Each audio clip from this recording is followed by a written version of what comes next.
We're currently witnessing a global economic environment completely defined by a collision of massive, unprecedented forces. Seriously, if you want to understand where the markets are heading this year, you absolutely have to grasp the sheer scale of the macroeconomic pressures squeezing the system, like right now. 120%. That is the official U.S. public debt to GDP ratio. It's a massive structural constraint on the entire global economy. It's basically capping what central banks can actually do without completely breaking the financial system. And right as we hit that exact debt wall, we get slammed with a second macro shock, 25%. Literally a full quarter of the world's hydrocarbon transit has just been critically disrupted. These aren't just abstract projections, you guys. These are the real-world realities defining global trade right now. Section 1. The 2026 Macro Shock. Now, take a look at this. What's really interesting here is how the glowing connections represent the exact maritime corridors that are currently under threat. We're right in the middle of what analysts are calling the Great Realignment. Basically, post-Cold War globalization is unwinding, and we're seeing some extreme supply chain fragmentation. All these bright lines of global trade, they're dimming. Nations are prioritizing security over efficiency, weaponizing trade corridors, and fundamentally jacking up the costs of doing business everywhere. To really put this into perspective, we just need to look at the data coming out of the International Energy Agency. They're impartially assessing the current conflict in the Middle East, specifically the closure of the Strait of Hormuz, as the, quote, largest oil supply disruption in history. I mean, wow. This is an unprecedented energy shock that is just cascading through global commodity markets, instantly altering the inflation outlook for this entire decade. Quick pause here. Before we look at the technological force fighting these shocks, a quick reminder that everything discussed in this explainer is for informational purposes only. It's not investment advice or a solicitation to buy or sell financial instruments. Past performance doesn't guarantee future results, so as always, please do your own research. Moving on to Section 2, Geopolitics and Broken Rules. Look at the rapid sequence of shocks we've seen just this year. On February 28th, the Strait of Hormuz was effectively closed. Then, just a couple of months later, on May 1st, the UAE officially withdrew from OPEC.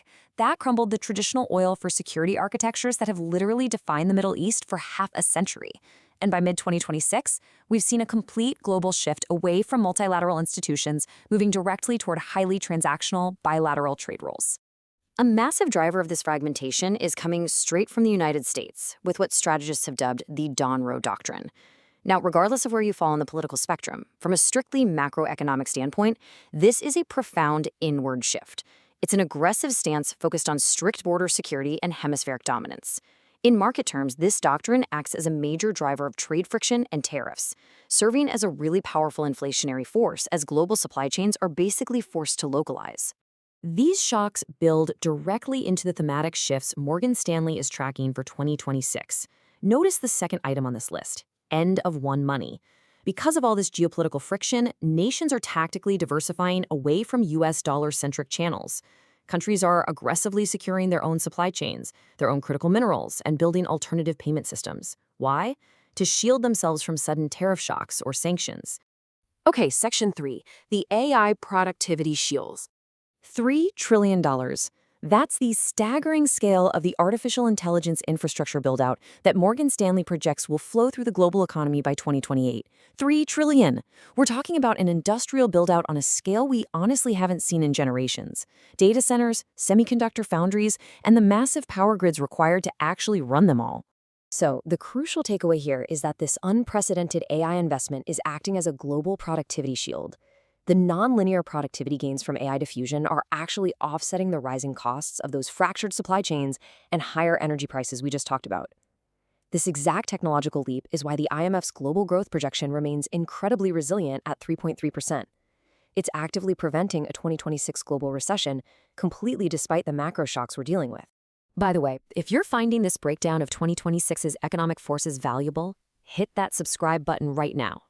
We are constantly analyzing these massive macro shifts so you can understand exactly how they shape your world and your investments. You definitely don't want to miss our next explainer. All right, moving on to Section 4, rates and sticky inflation. Look at this massive policy divergence happening across the globe. The U.S. Federal Reserve is holding rates at 3.75% because core CPI is incredibly sticky at 3.2%, mainly due to domestic momentum and those tariffs. Meanwhile, the People's Bank of China is fighting a 0.5% deflation trap. They're actively trying to export their manufacturing overcapacity just to save their economy. And stuck right in the middle, the European Central Bank.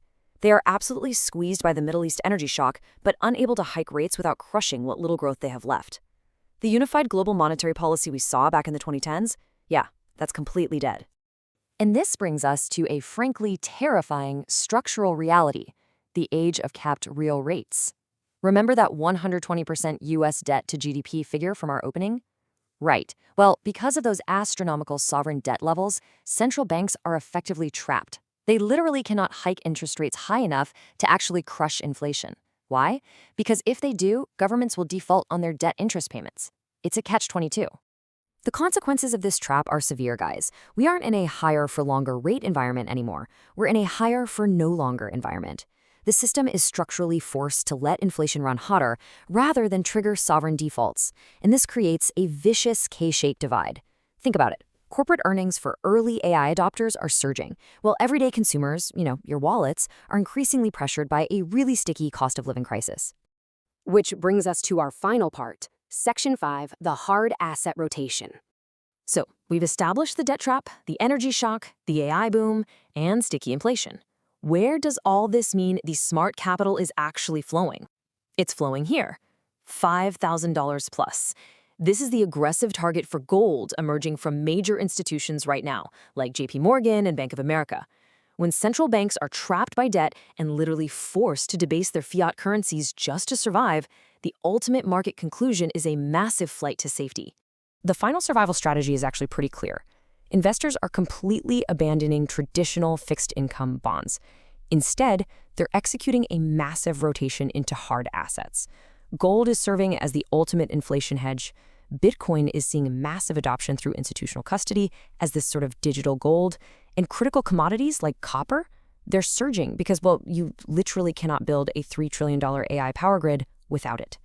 In a world of capped real rates and geopolitical chaos, real, tangible assets are the only proven protection against systemic currency debasement.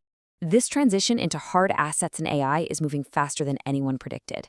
If you want to understand exactly which companies are building the physical backbone of this tech revolution, click the explainer on your screen right now to binge watch our complete deep dive into the 2026 AI infrastructure boom. Seriously, do it now, and I'll see you over there.